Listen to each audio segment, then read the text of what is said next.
Guys, how you all doing today? It's me, it's Moneyminute75. Guys, I'm back for another video.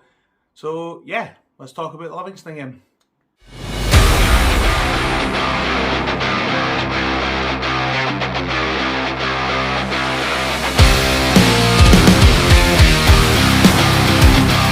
Guys, as I said in the intro there, let's talk about the Livingston game.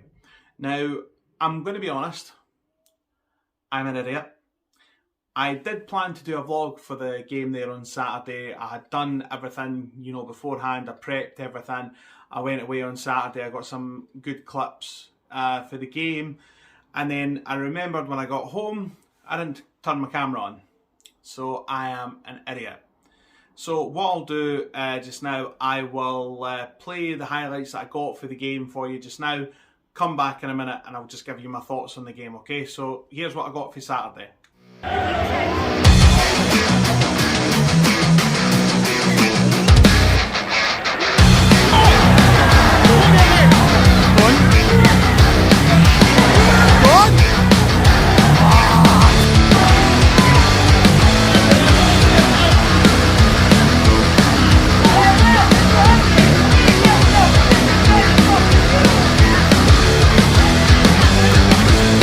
you had your ball.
So that's everything I got for the game there on Saturday, guys.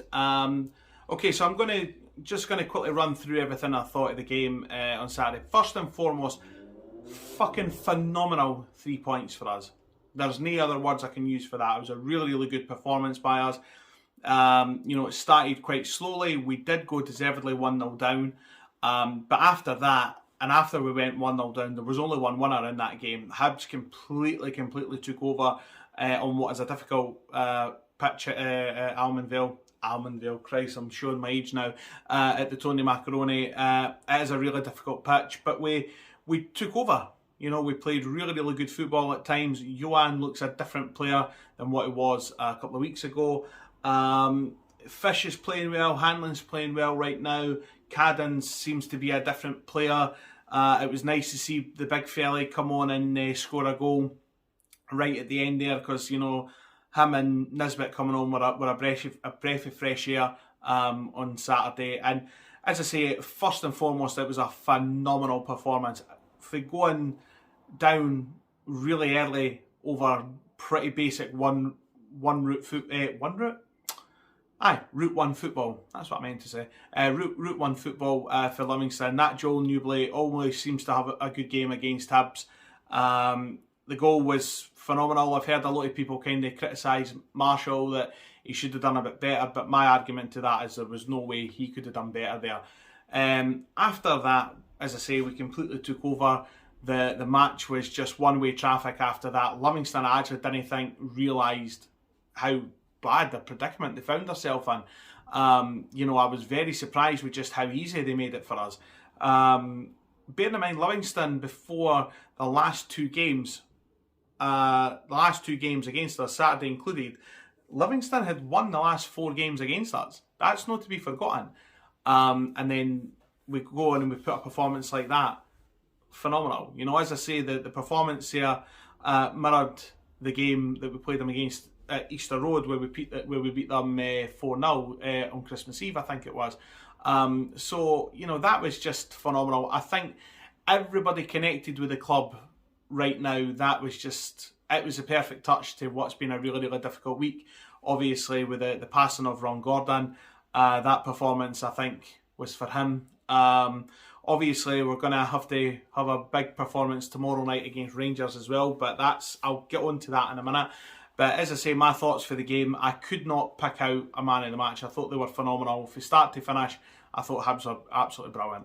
You know what I mean? And we find ourselves in a really good position right now where, you know, we're only 5 points off a third, which tells quite a lot, bearing in mind that a couple of weeks ago we all thought that the season was over, myself included. You know, I thought that the season was over. I thought the season was a write-off, and in fairness to the players and the manager especially, he's came in and he's actually shutting me up quite significantly, which I'm really glad about. I've always had my flag in the camp where I want Johnson to be the manager. I know I was particularly quite harsh. I know I was harsh on Twitter after the Derby defeats against Hearts, but I think that's speaking with passion and not particularly speaking with my head at that point in time. So, yeah, he's doing his utmost right now to shut me up, which I am delighted at, to be honest. Really, really, I think, you know, he's going to be a big manager for us. I think the players that we've got in just now, I think the players are buying into what he's trying to do. The last couple of weeks have just been brilliant for Hibs. Really, really delighted for us at this point in time. But obviously now we've got to follow it up on Wednesday night against Rangers. That to me is going to be a really, really difficult match, especially obviously like the rivalry between us right now is, if anything, is just going to be even more so. Obviously with the passing of Ron Gordon and what they done at the League Cup final, what they done, I think it's absolutely disgusting at the end of the day that they couldn't just be human for 60 seconds and, you know, applaud somebody who, strictly speaking, had nothing to do with their football club and who actually spoke very highly of both Old Firm sides. They couldn't for 60 seconds just be humans. I had an argument on Twitter with a guy about this whole situation, and his response to me was, "Did you do that for the Queen?"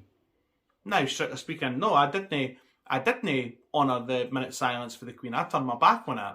I've heard a lot of Hearts fans kind of having the same response where their thing about Wallace Mercer. Now, I personally was at the minute I was at the Derby. The first match after Wallace Mercer died at Tynecastle was a Derby against Hibs. I was at that match, and I turned my back on it. I didn't feel at the end of the day that the guy had. I didn't think he deserved my respect in a lot of ways, purely because he tried to kill my club. But I was respectful to him, and I was silent for that minute because I put that rivalry aside for 60 seconds and I showed at the end of the day what it was like to be human. Obviously, Hibs have got some kind of tribute planned for Ron Gordon on Wednesday night. Do I think Rangers and their fans will be able to honour it? No, and not a curdy. Do I think that they're going to do that? My only thing about this right now, and the thing that I would say to all Hibs fans right now, is don't react. Don't react. We know what they're going to do. We know that they're just not going to honour anything that we have planned. What I would ask is just, please, whatever the club have got planned, just honour it yourselves. Forget them. Forget them. Just honour Ron Gordon. That would be my message to the Hibs fans right now. But obviously, I'm going to try and do something for the game tomorrow night as well. So obviously, I'll try and pick up as much as I can during the match as well. So we'll see how that goes. But I'm going to leave the video there just now, guys. I hope you've enjoyed my usual ramblings. I hope you enjoyed the highlights that I managed to pick up. If you're new around here, please give the channel a like and a subscribe. It really helps me out when you do that. Until then, I'll see you tomorrow. Ciao.